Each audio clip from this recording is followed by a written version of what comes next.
মাসুমের মাধ্যমে আসিফ নজরুল তার নিয়োগ বদলি বাণিজ্য চালিয়ে যাচ্ছেন।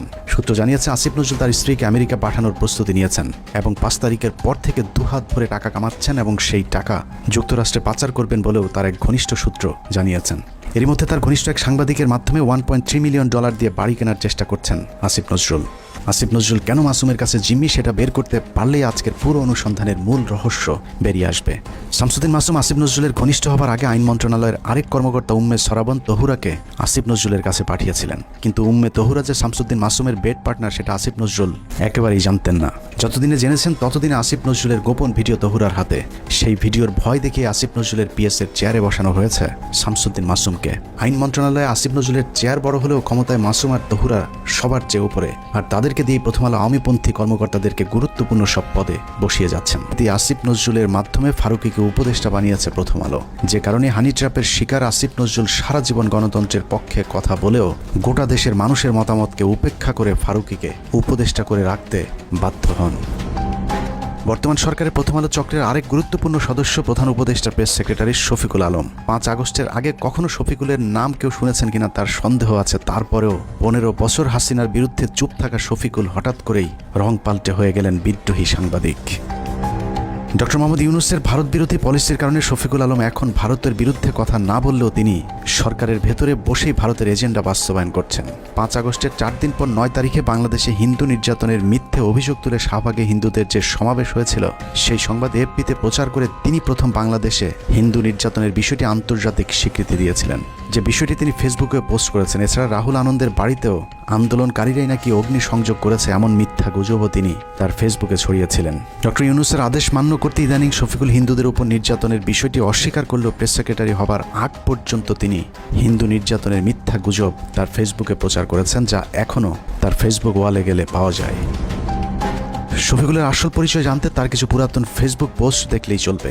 2020 সালে শেখ মুজিবের ব্যবহৃত জিনিসের প্রদর্শনীতে গিয়ে মুজিবের পছন্দের কালো কোট পরে ছবি পোস্ট করেছিলেন শফিক।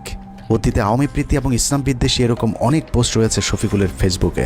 5 তারিখের পরেও অভ্যাসজনিত কারণে নিজের মুজিব প্রেম এবং ইসলাম বিদ্বেষী চিন্তার বহিঃপ্রকাশ ঘটছে তার বিভিন্ন লেখনীতে। 5 তারিখ শেখ মুজিবের মূর্তি ভাঙার ভিডিও শেয়ার করে শেখ মুজিবকে ইন্ডিপেন্ডেন্ট হিরো আখ্যা দিয়েছিলেন কথিত আওয়ামী বিরোধী সাংবাদিক শফিকুল আলম।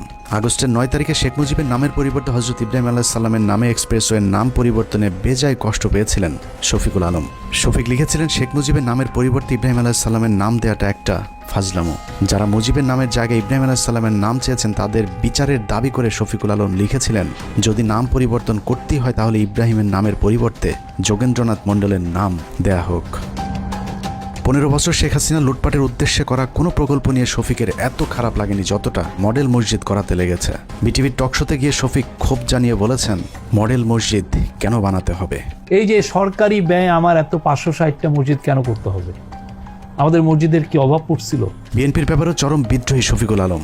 5 তারিখের পর বিএনপি 3 মাসের মধ্যে নির্বাচন চাইলে শফিকুল বলেছিলেন, বিএনপি হাসিনাকে ক্ষমতা থেকে নামায়নি, অতএব বিএনপির কথা মতো তত্ত্বাবধায়ক সরকার তাদের মেয়াদ নির্ধারণ করবে না। সবকিছুর পর এখানেও প্রশ্ন আসতে পারে, প্রথম আলোর সাথে শফিকুল আলমের সম্পর্কটা কি? শফিকুল আলম সবশেষ এএফপির বাংলাদেশ ব্যুরো চিফ হিসাবে কাজ করেছেন। প্রধান উপদেষ্টার প্রেস সচিব হওয়ার আগে তার জায়গায় তিনি প্রথম আলোর জঙ্গি বিষয়ক বিশেষ সাংবাদিক সাবিহা আলমকে বসিয়ে এসেছেন। যেই সাবিহার বিরুদ্ধে 15 মিনিটসের অনুসন্ধানে দেখানো হয়েছিল কিভাবে তিনি মেজর জিয়াউল হকের বাবাকে হুমকি দিয়ে মিথ্যে জবানবন্দি নিয়েছিলেন। আপনি বলছেন যে জিয়া হচ্ছে একরোখা এবং ধর্মান্ধ ছিল, এই বক্তব্যগুলিও আপনি কোন পরিস্থিতিতে দিচ্ছেন? তখন যে পরিস্থিতি ছিল ওই পরিস্থিতির শিকার হয়ে আমি এটা বলতে পারি। এটা না হলে আপনাদের ওইটা মানে অত্যাচার হয়ে যেত। আমিও তো হয়তো আয়না করে থাকতে। উনি বললো যে আমি সাংবাদিক ও news I report against something, মানে উনি নাকি উনি বিশেষ সাংবাদিক বলে যে জানেন আপনার কিন্তু ক্ষতি হতে পারে। দেখো আমি একটু চেক করতেছি, বুঝলেন? মানে যদি আমি মানে ওনার পক্ষে আনসার না করবি তাই আমারও তো আয়না করে মানে কিডন্যাপ করে ফেলবে। প্রথম আলোর মতিউরের আরেক বন্ধু টিআইবির নির্বাহী পরিচালক ইফতেখারুজ্জামান, তাকে বসানো হয়েছে দুদক সংস্কার কমিশনের চেয়ারম্যানের পদে। 75 বছর বয়সী ইফতেখারুজ্জামান এক স্বৈর শাসক হিসেবে নিজের পদ আঁকড়ে বসে আছেন টিআইবিতে, যেখানে তার নিজের বিরুদ্ধে অভিযোগ রয়েছে টিআইবির রিপোর্ট জালিয়াতির। যেহেতু সরকারের সাথে ডক্টর ইফতেখারুজ্জামান বা টিআইবি যে নির্বাহী পরিচালক, ওনার সাথে কিন্তু সরকারের উচ্চ পর্যায়ে একটা গণমাধ্যম বা যোগাযোগ আছে। বিশেষ করে তখনকার প্রধানমন্ত্রী খুব প্রভাবশালী উপদেষ্টা জনাব এস.টি. ইমাম ও ঘর রিজভী বলা যায় উনি খুব স্নেহভাজন ছিলেন।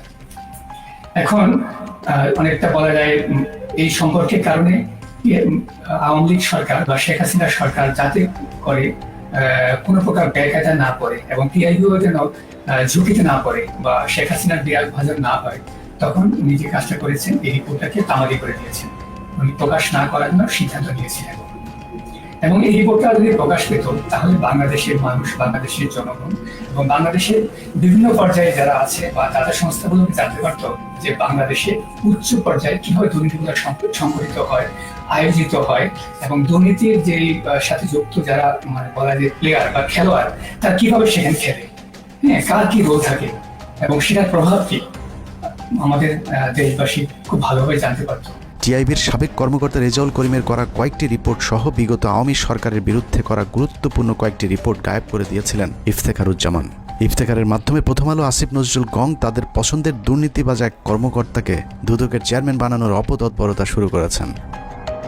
ইফতেখারুজ্জামানের নেতৃত্বে সংস্কার কমিশনের নামে কালক্ষেপণ করে দুর্নীতিবাজদের সম্পত্তি বিক্রি এবং হস্তান্তরের সুযোগ করে দেওয়া হয়েছে, অথচ অত্যন্ত সৎ এবং নীতিবান হিসেবে পরিচিত সাবেক বিচারক মোতাহার হোসেনের নাম প্রস্তাব করা হলেও আসিফ নজরুল সেটা আটকে রেখেছেন, কারণ মোতাহার হোসেনকে তিনি তারেক রহমানের ঘনিষ্ঠজন মনে করেন।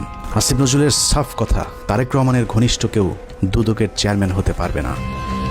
৭১ টিভির টকশো রিজার্ভ আলোচক, জঙ্গি বিশেষজ্ঞ, ভারতীয় আরেক রয়ের এজেন্ট, ডেইলি স্টারের সাংবাদিক গোলাম মর্তুজা ২০১৮ সালে নির্বাচনের আগেও তারেক রহমান আর খালেদা জিয়াকে জঙ্গিদের নেতা বলা মর্তুজা হঠাৎ করে আওয়ামী বিরোধী ভিডিও আপলোড করা শুরু করেন ইউটিউবে। সেখান থেকে প্রথমে ডেইলি স্টার, সবশেষ আসিফ নজরুল মাহফুজ আনামের তদবিরে যুক্তরাষ্ট্রের প্রেস সেক্রেটারির পদ বাগিয়ে নিয়েছেন আওয়ামী এই সাংবাদিক। আর এর সবকিছুই হচ্ছে ভারতীয় চক্র প্রথম আলো ডেইলি স্টারের পরামর্শে। হঠাৎ করে রং পাল্টানো গোলাম মর্তুজা আওয়ামী লীগের দালালিটা পুরোপুরি এখনও ছাড়তে পারেননি। দুদিন আগেও গোলাম মর্তুজা ডিবিসির টকশোতে বলেছেন সরকার শেখ মুজিবকে জাতির পিতা না মানলেও শেখ মুজিব নাকি আরও শক্তিশালী হয়ে ফিরে আসবেন বাংলাদেশে। আর এটাই হচ্ছে সাংবাদিক গোলাম মর্তুজার আসল চেহারা। বঙ্গবন্ধু জাতির জনক হিসেবে যেভাবে ছিল সেভাবে থাকতে দিলেই সবচেয়ে ভালো হতো। বঙ্গবন্ধুকে ব্যবহার করা হয়েছে, সেই বঙ্গবন্ধুর আরেকবার মূল্যায়ন হবে এদেশে। এভাবে প্রথম আলোর সব আওয়ামী চেতনাধারী বুদ্ধিজীবীদেরকে সরকারের গুরুত্বপূর্ণ সব জায়গায় বসিয়ে প্রথম আলো আর ভারতের অবস্থানকে শক্তিশালী করছেন আসিফ নজরুল। আসিফ নজরুল যে মন থেকেই সবকিছু করছেন তা নয়, অনেক কিছু সে না চাইলেও করতে হচ্ছে, কারণ আসিফ নজরুল অনেক আগে থেকেই তার আলু আরেকজনের খেতে বর্গা দিয়ে রেখেছেন। এই আলুর দোষে পুরো আইন মন্ত্রণালয় এখন আওয়ামী লীগ দখলে নিয়েছে। আসিফ নজরুল যেন নীরব এক দর্শক। বিষয়টা একদমই হাস্যকর নয়। আপনি কি জানেন আসিফ নজরুলের ব্যক্তিগত সহকারীকে? আসিফ নজরুলের ব্যক্তিগত সহকারী হচ্ছেন শামসুদ্দিন মাসুম, যিনি তত্ত্বাবধায়ক সরকার ব্যবস্থা বাতিলের মূল হোতা সাবেক প্রধান বিচারপতি এবিএম খায়রুল হকের ব্যক্তিগত সহকারী ছিলেন। নরেন্দ্র মোদীর সবশেষ নির্বাচনে জয়ী হবার পর শেখ রেহানার সাথে সফর সঙ্গী হয়েছিলেন আসিফ নজরুলের পিএস শামসুদ্দিন মাসুম। আপনার কাছে নিশ্চয়ই অবাক লাগছে যে খায়রুল হকের কারণে বাংলাদেশের সব সংকটের সূচনা তার পিএস কিভাবে আসিফ নজরুলের পিএস হয়। শুধু পিএস নয়, আইন মন্ত্রণালয়ের সব কলকাঠি নাড়ছেন শামসুদ্দিন মাসুম।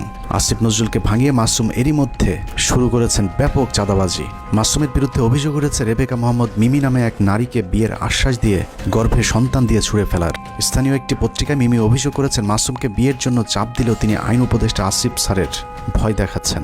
মিথ্যে মামলা দিয়ে মিমিকে জেলে ঢুকানোর হুমকিও দিচ্ছেন আসিফ নজরুলের ব্যক্তিগত সহকারী শামসুদ্দিন মাসুম। মাসুম যাই করুক, আসিফ নজরুলের আসলে কিছু করার নেই, কারণ তিনি মাসুমের কাছে জিম্মি। আসিফ নজরুল কেন মাসুমের কাছে জিম্মি সেটা বের করতে পারলেই আজকের পুরো অনুসন্ধানের মূল রহস্য বেরিয়ে আসবে।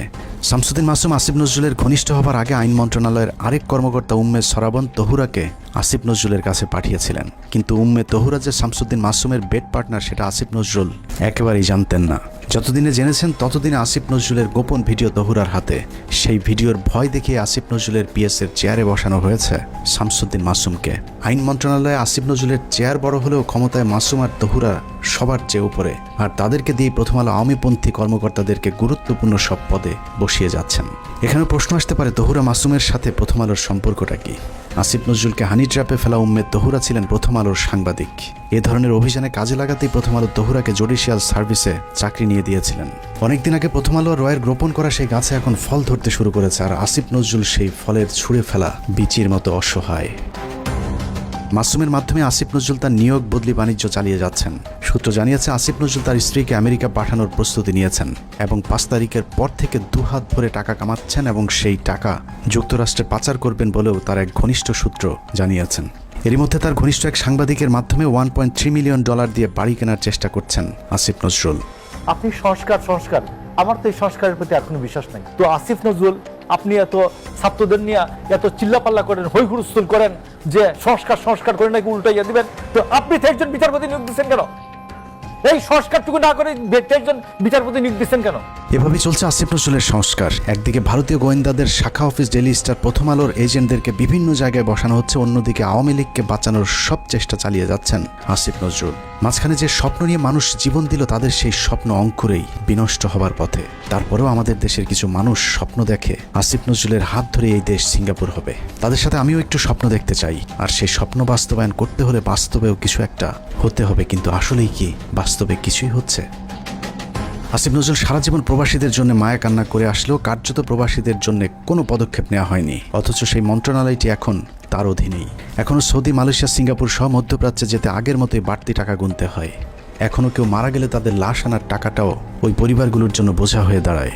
সারা বছর ভারতের বিরুদ্ধে কথা বলে বিডিআর হত্যাকাণ্ড ধামাচাপা দেওয়ার চেষ্টা করছে আসিফ নজরুল। বিডিআর জওয়ানদের ছাড়ার কোনো ব্যবস্থা নেই। আওয়ামী বিচারকেরা এখনও পর্যন্ত তাদের বিচার কার্য চালিয়ে যাচ্ছেন। আওয়ামী লীগ আমলে জেলে যাওয়া রাজনৈতিক বন্দীরা এখনও জেলে পচে মরছেন, অথচ আসিফ নজরুলের কোনো ভ্রুক্ষেপ নেই। তারেক রহমানের বিরুদ্ধে মামলাগুলোর ক্ষেত্রে আইনের দোহাই দিয়ে আটকে রাখা হয়েছে। মাহমুদুর রহমানের মতো বিপ্লবীকে আইনের দোহাই দিয়ে জেলে ঢোকানো হয়েছে। কথায় কথায় আইন শেখানো আসিফ নজরুলকে উত্তর দিতে হবে কোন আইনে শেখ হাসিনাকে ক্ষমতা থেকে সরানো হয়েছে। আসিফ নজরুল উপদেষ্টাই বা হয়েছেন সংবিধানের কোন ধারায়? পুলিশ ধরার পর 3 হত্যা মামলার আসামি মুন্নি শাহ কোন আইনে ছাড়া পেলেন? রাতের আধারে আনোয়ার হোসেন মঞ্জুর কাছ থেকে 5 কোটি টাকা নিয়ে তারপর তাকে ছাড়তে বাধ্য করা সংবিধানের কত নম্বর অনুচ্ছেদে বর্ণিত আছে? আইন উপদেষ্টার চাচা শ্বশুর হলেই কি হত্যা মামলার ওয়ারেন্টের আসামিকে বিদেশে পাঠিয়ে দেওয়া যায়? তাহলে জাফর ইকবালকে আসিফ নজরুল কোন আইনে পালিয়ে যেতে সাহায্য করেছেন? সারা দেশে হত্যা মামলার আসামিরা নির্দ্বিধায় কোন আইনের বলে ঘুরে বেড়াচ্ছেন? বাংলাদেশের সংবিধানের কোন ধারায় তাদেরকে বাঁচানো হচ্ছে? পরিস্থিতি দেখে মনে হচ্ছে প্রথম আলোর তত্ত্বাবধানে সরকারের একটি অংশ আওয়ামী লীগকে বাঁচানোর আপ্রাণ চেষ্টা চালিয়ে যাচ্ছে।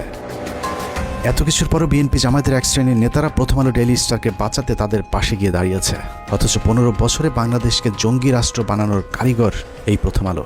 শুধু বাংলাদেশ নয়, খালেদা জিয়া এবং তারেক রহমানকে জঙ্গিদের নেতা হিসেবে সারা পৃথিবীর কাছে তুলে ধরেছে এই প্রথম আলো ডেইলি স্টার।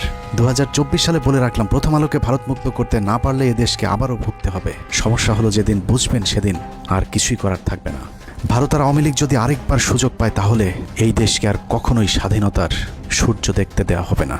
কে কোন দল করে জানি না, শুধু এতটুকুই বলবো, প্রথম আলোর পক্ষে যে কথা বলবে সেই ভারতীয় দালাল। অতএব প্রথম আলো আর স্বাধীনতা একসাথে বাংলাদেশের মানচিত্রে থাকতে পারে না। এটা কোনো পত্রিকা নয়, এটা ভারতীয় গোয়েন্দা সংস্থার বাংলাদেশি একটি শাখা। আমরা কোনো পত্রিকা বন্ধ চাই না, কিন্তু প্রথম আলোর বিরুদ্ধে যে মানুষ হত্যার ভয়াবহ অভিযোগ উঠেছে, তার বিচার যতদিন না হবে ততদিন তাদের বিরুদ্ধে আমাদের যুদ্ধ চলবে। তাদের পাশে যে দাঁড়াবে তাকেই শত্রু হিসেবে চিহ্নিত করা হবে। আল্লাহ হাফেজ।